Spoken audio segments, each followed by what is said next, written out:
Right. గత 2-3 రోజులుగా social మీడియాలోనూ ప్రధానం మెయిన్ స్ట్రీమ్ మీడియాలోనూ ఒక వార్త విశేషంగా ప్రజలను ఆకర్షిస్తోంది, హల్చల్ చేస్తోంది. ఆంధ్రప్రదేశ్ డిప్యూటీ ముఖ్యమంత్రిగా లోకేష్ పదవీ బాధ్యతలు స్వీకరించబోతున్నారు అని. అంటే ప్రత్యక్షంగా ప్రస్తుత డిప్యూటీ ముఖ్యమంత్రి పవన్ కళ్యాణ్ని కట్టడి చేయాలి, ఆయన్ని సాధారణమైన మంత్రిగానే పరిగణించబోతున్నారు అన్నది వార్త. ఇందుకు గత 2-3 నెలలుగా జరుగుతున్న అనేక దృష్టాంతాలను తెలియజెప్తున్నారు.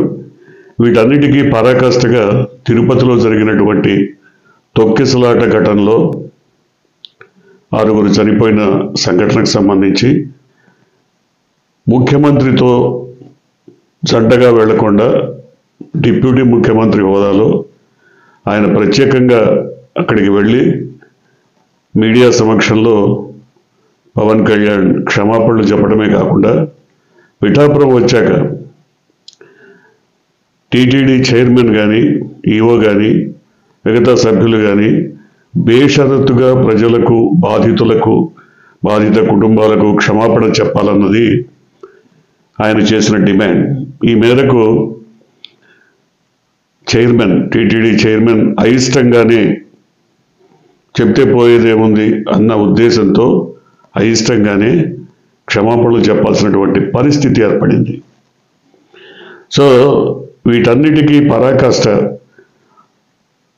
మరి ఎల్లో మీడియాకి సంబంధించిన ప్రధాన పత్రిక కట్టడి చేయాలి, పవన్ కళ్యాణ్ని కట్టడి చేయాలి అన్నది స్పష్టంగా ఓపెన్గా పలుకుల్లో చెప్పేసినటువంటి విషయం. తర్వాత ఏం జరిగింది, ఏం జరుగుతోంది? కొన్ని దృష్టాంతాలన్నీ బయటపడుతున్నాయి.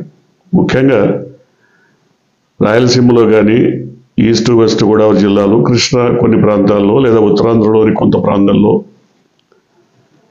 పవన్ కళ్యాణ్ పక్షాన, పవన్ కళ్యాణ్ కోసం నిలబడ్డటువంటి కొన్ని సామాజిక వర్గాలు ఏకమవుతున్నాయి. ఇవన్నీ కూడా ఏకమై తమ నాయకుడిగా, తమ ప్రతినిధిగా పవన్ కళ్యాణ్ని రాజకీయ యవనికపై సరికొత్త హీరోగా నిలబెడితే ఖచ్చితంగా తెలుగుదేశం పార్టీకి ఒక థ్రెట్ తమ కూటమిలోంచే వచ్చేటువంటి అవకాశం కనబడుతోంది. ఇదే ఎల్లో మీడియా కూడా చెప్పింది. దీనికి అనేక దృష్టాంతాలు ఉన్నాయనేది వాళ్ళ దగ్గర ఉన్నటువంటి సమాచారం.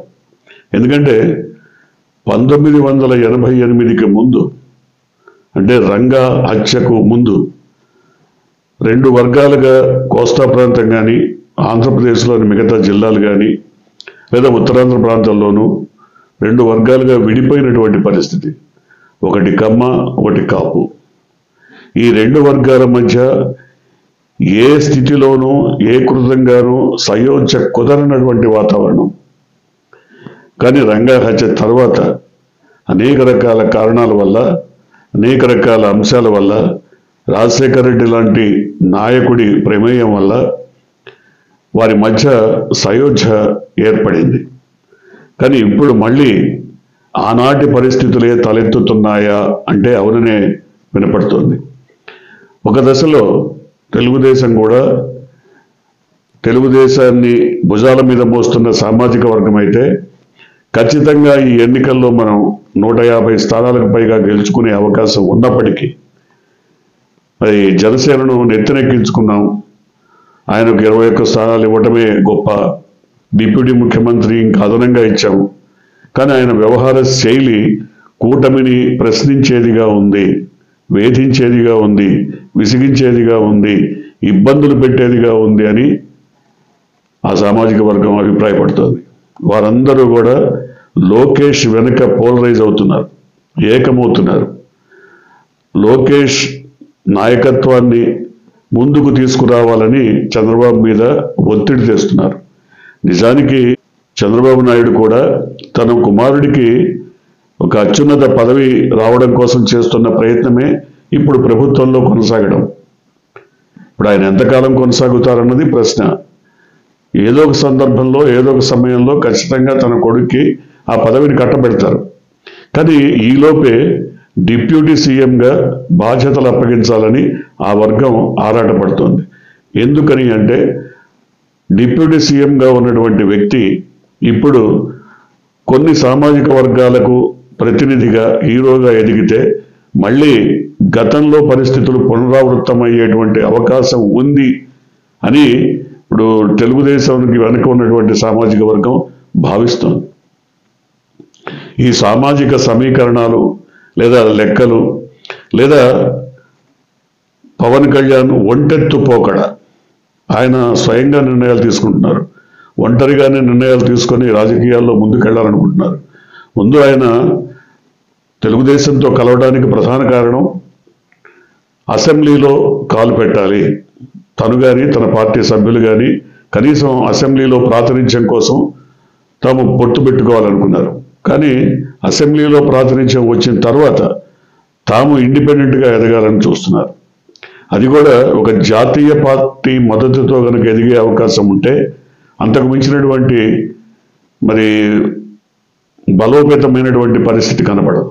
ఎందుకంటే ఖచ్చితంగా జాతీయ పార్టీతో వెంట వెళ్తే జంటగా సాగితే ఒక బలం ఏర్పడుతుంది తమకన్నది మరి జనసేన అధినేత అభిప్రాయంగా కనపడుతోంది. అందుకోసం ఆయన బీజేపీ వైపు వడివడిగా అడుగులేస్తున్నారు. బీజేపీ కూడా రాష్ట్రంలో జరుగుతున్న రాజకీయ క్రీడను చాలా సునిశ్చితంగా పరిశీలిస్తోంది. తమకు అనుకూలంగా పవన్ కళ్యాణ్ని రాజకీయ చిత్రపటం పైన నిలబెట్టడానికి ఒక ప్రతినిధిగా ప్రజల ముందుకు తీసుకురావడానికి ప్రయత్నిస్తోంది. అందుకని ఒకవేళ నాగబాబు లాంటి వాళ్ళు రాష్ట్ర మంత్రివర్గంలోకి వస్తే కేంద్రంలో ఒక కీలకమైనటువంటి భూమిక కోసం పవన్ కళ్యాణ్ని బీజేపీ తీసుకెళ్తుంది. అది పార్టీ పరంగానా లేదా ప్రభుత్వ పరంగానా అనేది ఇప్పటికిప్పుడు తెలియకపోయినా ఒక ప్రచార బాధ్యతలు ఆయన నెత్తిన పెట్టి బీజేపీ తరఫున ఉత్తర భారతదేశంలో కూడా ఆ ప్రచారాన్ని నిర్వహించడానికి ఆయనకు తప్పకుండా బాధ్యతలు అప్పగించేటువంటి అవకాశం ఉంది. ఈలోగా నిన్న మొన్న కూడా కేంద్ర మంత్రి కిషన్ రెడ్డి ఢిల్లీలో జరిపినటువంటి సంక్రాంతి వేడుకల్లో చిరంజీవి పాల్గొనడం కీలకమైనటువంటి అంశం. ఎందుకు పాల్గొన్నారు ఆయన? చిరంజీవిని మళ్ళీ బీజేపీ దగ్గరికి చేర్చుకుంటోందా, హక్కును చేర్చుకుంటోందా, ఏదైనా అవకాశం ఇవ్వడానికి ప్రయత్నిస్తోందా అన్నది కూడా కీలకమైనటువంటి విషయం. ఎందుకంటే ఇటు పవన్ కళ్యాణ్ కానీ ఆయన సోదరులు ఇద్దరు కానీ వీళ్ళంతా కూడా బీజేపీ వైపు చూస్తున్నారు. ఈ అంశంలో కనుక ఖచ్చితంగా ఒకవేళ పవన్ కళ్యాణ్ సక్సీడ్ అయితే, విజయవంతమైతే ఖచ్చితమైనటువంటి సంకేతాలు తెలుగుదేశానికి వెళ్ళిపోతాయి. తెలుగుదేశానికి ఒక బలమైనటువంటి ప్రత్యామ్నాయం కూటమిలోంచే వచ్చేటువంటి అవకాశం కనపడుతుంది. కూటమిని ఎదుర్కోగల శక్తి గల ఒక ప్రత్యామ్నాయం, కూటమికి ఒక సవాలు విసరగల ప్రత్యామ్నాయం ఖచ్చితంగా కూటమిలోంచే ఎదుగుతుంది. అది పవన్ కళ్యాణ్ నాయకత్వంలో బీజేపీ కూటమిగా మారిపోతుంది. ఒకవేళ బీజేపీ కూటమి బలమైనటువంటి సవాల్ను విసరగలిగితే బీజేపీ జనసేన లేకుండా తెలుగుదేశం ఒంటరిగా పోటీ చేసి గెలవగలనన్న సత్తా ఉందా? ఎందుకంటే 2019లో చూసాం మనం. అంతకు ముందు కూడా ప్రతి సందర్భంలోనూ చంద్రబాబు నాయుడు ఒంటరిగా గెలిచినటువంటి పరిస్థితి ఎప్పుడూ లేదు. ఇప్పుడు కూడా అంతే. ఆయన ఒంటరిగా వెళ్తే ఏమవుతామో అన్న భయం ఎప్పటికప్పుడు వెన్నాడుతూనే ఉంది. కానీ ఆయన కొడుకు మరి ఒకవేళ రేపొద్దున సీఎం స్థానంలోకి వస్తే, ముఖ్యమంత్రి స్థానంలోకి వస్తే ఒంటరిగా వెళ్ళాలని భావిస్తారేమో, లేదు ఒంటరిగా మన సత్తా ఏంటో చాటాలని ఒక సామాజిక వర్గం, అంటే తెలుగుదేశాన్ని భుజాన మోస్తున్న సామాజిక వర్గం ఖచ్చితంగా మరి లోకేష్ వెంట నిలబడుతుందేమో అర్థం కానటువంటి పరిస్థితి. అదే కనుక జరిగితే ఖచ్చితంగా జనసేనను దూరం పెడతారు. జనసేన బీజేపీ దూరం అయిపోవడం, వాళ్ళిద్దరూ జట్టుగా ఒక మూడో ప్రత్యామ్నాయంగా రాష్ట్రంలో ఎదగడం ఖాయం. అంటే కాంగ్రెస్ ఏదైతే కోల్పోయిందో రాష్ట్రంలో స్థానాన్ని, ఆ స్థానాన్ని భర్తీ చేసుకోవడం కోసం వైసీపీ కొంతవరకు ప్రయత్నించింది. వైసీపీ కాంగ్రెస్లో ఉన్నటువంటి దాదాపుగా అందరు నాయకుల్ని తన వైపు తిప్పుకోవడంలో విజయవంతమైంది. కానీ అరకొరగా ఇంకా మిగిలిన వాళ్ళు ఎవరైనా ఉంటే వారందరినీ జనసేన, బీజేపీ కూటమి దగ్గరకు చేర్చుకునేటువంటి అవకాశాలు ఉంటాయి. వాళ్ళు గనక ఆ ప్రయత్నంలో విజయవంతమైతే తెలుగుదేశానికి ఒక గట్టి ఎదురు దెబ్బ తగిలేటువంటి అవకాశం కనబడుతోంది. ఏది ఏమైనా రాష్ట్రంలో వర్గాలుగా రాజకీయపరమైనటువంటి అంశాలతో సవాళ్లు ప్రతి సవాళ్ల మధ్య విడిపోయి ఎవరికి వారు ఇప్పటి నుంచే వ్యూహరచనలు చేస్తున్నటువంటి వాతావరణం ఖచ్చితంగా కనపడుతుంది. బయటికి మాట్లాడకపోయినా, బయటికి చెప్పకపోయినా రాజకీయ స్పర్ధలు మాత్రం కూటమిలో ప్రస్ఫుటంగానే కనబడుతున్నాయి. ముఖ్యంగా ప్రశ్నించడానికే రాజకీయ పార్టీ పెట్టానని చెప్తున్నటువంటి పవన్ కళ్యాణ్ ఇప్పుడు అదే ప్రయత్నం చేస్తున్నారు. ఇప్పుడు కూటమిలో ఉన్నప్పటికీ ఆయన ప్రభుత్వాన్ని అడుగడుగునా నిలదీస్తున్నారు, నిగ్గదీస్తున్నారు, ప్రశ్నిస్తూనే ఉన్నారు. సో ప్రభుత్వంలో ఉంటూనే కీలకమైన భూమిక పోషిస్తూనే ప్రభుత్వాన్ని నిలదీయటం, ప్రశ్నించడం మాత్రం ముఖ్యమంత్రి స్థాయిలో కానీ కాకుండా కింది వరకు ప్రతి ఒక్కరికి మింగుడు పట్టలేదు. సో ఇందువల్ల ఆయన్ని పక్కకి పెట్టాలి, తప్పించాలన్న ఆతృతలో, ఉత్సాహంలో మీడియా అంతా కూడా, ఎల్లో మీడియాలే కాకుండా సోషల్ మీడియాలోని కొన్ని వర్గాలు కూడా ఖచ్చితంగా డిప్యూటీ ముఖ్యమంత్రిగా లోకేష్ రాబోతున్నాడు తెర మీదకని ప్రచారం చేయటంలో విజయవంతం అవుతున్నాయి. ఆ ప్రచారాన్ని ఉధృతం చేస్తున్నాయి కూడా. కానీ ఈ ప్రచారం ఇలా సాగుతున్న వేళ అవతల వైపు మరి జనసేన అధినేత వ్యూహరచన ఏంటి, ఏ రకమైన వ్యూహంతో ఆయన ముందుకెళ్ళబోతున్నారు?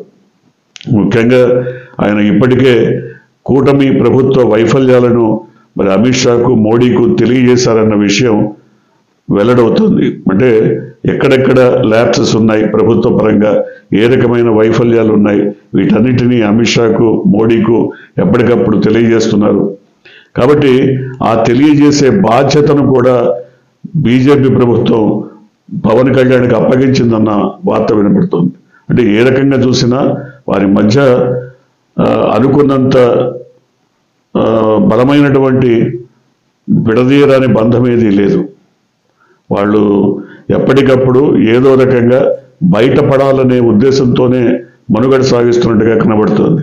అయితే బయటికి మాత్రం మేము విడదీయరాని బంధంగానే కొనసాగుతాం, 10 ఏళ్ల పాటు మరి రాజకీయాల్లో కలిసే ఉంటాం, ఇలాంటి మాటలు చెప్తున్నప్పటికీ వ్యవహార శైలిని చూసి మాత్రం మరి సోషల్ మీడియా కాదు, మెయిన్ స్ట్రీమ్ మీడియా కూడా, ఈవెన్ నేషనల్ మీడియా కూడా దీని మీద రిపోర్ట్ చేసింది. ఖచ్చితంగా 2 వర్గాలుగా ప్రభుత్వం నడుస్తున్నది అని తెలియజెప్తున్నది. చూడాలి లోకేష్ డిప్యూటీ ముఖ్యమంత్రిగా వస్తారన్న ప్రచారం ఏ మేరకు సఫలీకృతమవుతుందో.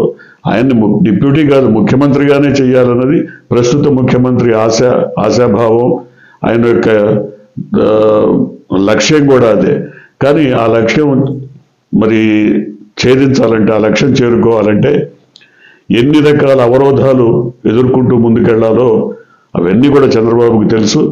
ఇప్పటికిప్పుడు అలాంటి ప్రయత్నం చేస్తారా, ముందు డిప్యూటీ ముఖ్యమంత్రిని చేసి తర్వాత ముఖ్యమంత్రిగా చేస్తారా, లేదా నేరుగా ముఖ్యమంత్రిగానే ఆయన నిలబెడతారా చూడాలి.